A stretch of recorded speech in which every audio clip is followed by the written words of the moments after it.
হ্যাঁ, আমাদের বেশিরভাগের সাথে ঠিক এরকমটাই ঘটে। চোখের খুব কাছাকাছি কোনো জিনিস থাকলে সেটা কিন্তু চোখে পড়ে না।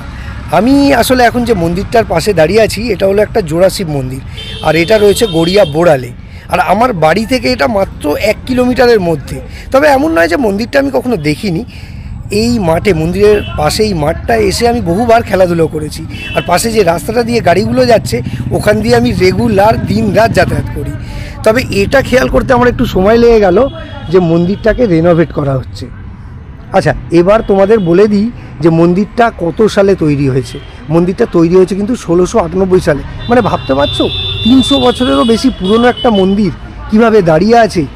আমাদের দেশে, আমাদের রাজ্যে কিন্তু এরকম অনেক হেরিটেজ বিল্ডিং রয়েছে যেগুলোকে সংরক্ষণ করা অতি অবশ্যই উচিত। আর এটা তৈরি করেছিলেন টিকারাম ঘোষ। আর আরও একটা বিশেষ জিনিস তোমাদের বলে রাখি যে এই মন্দিরটায় কিন্তু পথের পাঁচালী শুটিংয়ে মানে এই মন্দিরটাকে দেখানো হয়েছিল। আচ্ছা, ভিতরে এখানে রয়েছে শিব ঠাকুরের মূর্তি, মানে শিবলিঙ্গ। এখানে শিবরাত্রি, নীলষষ্ঠী এইসব সময় অনেকে পুজো দিতে আসে, খুব ভিড়ও হয়। একটা জিনিস ভাবতে অবাক লাগে যে আজকালকার দিনে যে এরকম আর কি বিল্ডিং, ব্রিজ যেভাবে তৈরি হয় কয়েক বছরের মধ্যেই ভেঙে পড়ে যায়। আবার কোনো কোনো কনস্ট্রাকশন সাইট তো দেখা যায় যে তৈরি হতে হতেই ভেঙে পড়ে যায়।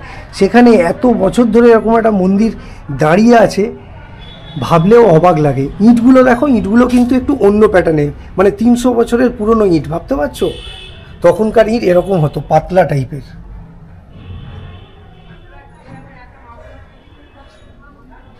মন্দিরের উপরে গাছে ভর্তি হয়ে গেছে, গাছগুলো মন্দিরটাকে প্রায় দখল করে রেখেছিল।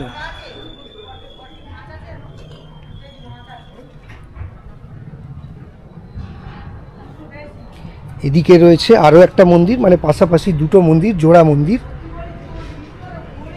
এখানে তোমাদের আমি একবার দেখাবো যে তখনকার দিনের শিল্প বা কাজ কেমন ছিল।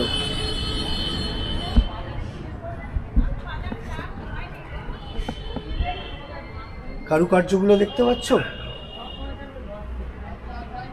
ভাবলেই অবাক লাগে যে এগুলো 300 বছর আগে কে বা কারা বানিয়েছে। ওপরে কিন্তু অনেক কারুকার্য আছে, যথেষ্ট ডিজাইন আছে। এখানে এইখান থেকে শুরু হচ্ছে,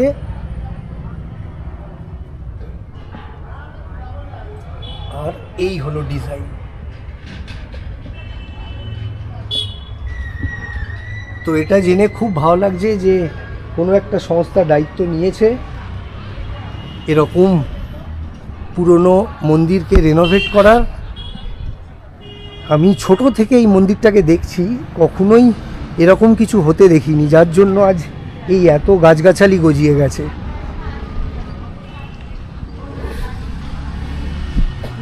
তবে সময় লাগলেও কাজটা যে হচ্ছে সেটাই হলো সব থেকে বড় ব্যাপার।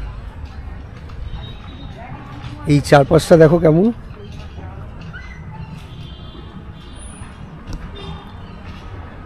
আচ্ছা, পিছন দিকে আর একবার যাওয়ার চেষ্টা করে দেখি ওদিকে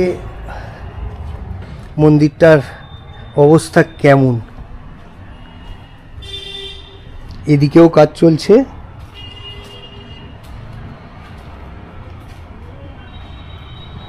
এইদিকে অলরেডি এগুলো মনে হচ্ছে কোনো একটা সময় কাজ হয়েছে এদিকে।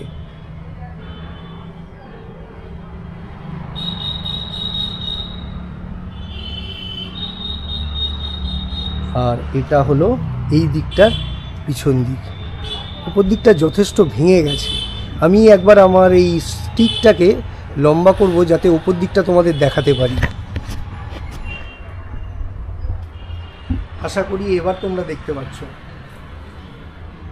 উপরে এইভাবে গাছপালা বংশ বিস্তার করেছে। এগুলোকে সব কাটতে হবে, প্রচুর কাজ আছে।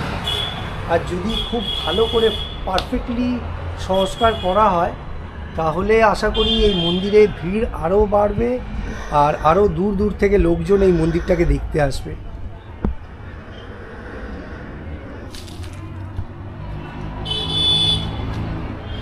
তাহলে চলো আমার আজকের ভিডিও, আজকের ব্লগ আমি এখানেই শেষ করি। তার আগে একবার বলি যে আমাদের শহরে, আমাদের গ্রামে এরকম পুরনো পুরনো বহু মন্দির, বহু বিল্ডিং লুকিয়ে আছে, যেগুলোর বেশিরভাগই হয়তো আমাদের অজানা। আর আমি বা আমাদের মতো সবাই চাইবে যে এরকম বিল্ডিংগুলো রেনোভেট করা হোক, সংস্কার করা হোক, যাতে দূর দূর থেকে লোকজন জানতে পারে আর দেখতে আসতে পারে। তো চলো শেষে একবার সেই কথাটা বলে নিই যে আমার ভিডিও, আমার চেষ্টা যদি তোমাদের সত্যিই ভালো লাগে তাহলে আমার চ্যানেলটাকে সাবস্ক্রাইব আর আমার ভিডিওটাকে লাইক আর শেয়ার করে দিও। হয়তো কালকে, হয়তো পরশু আবার এরকমই কোনো ভিডিওতে দেখা হবে। ভালো থেকো, টাটা।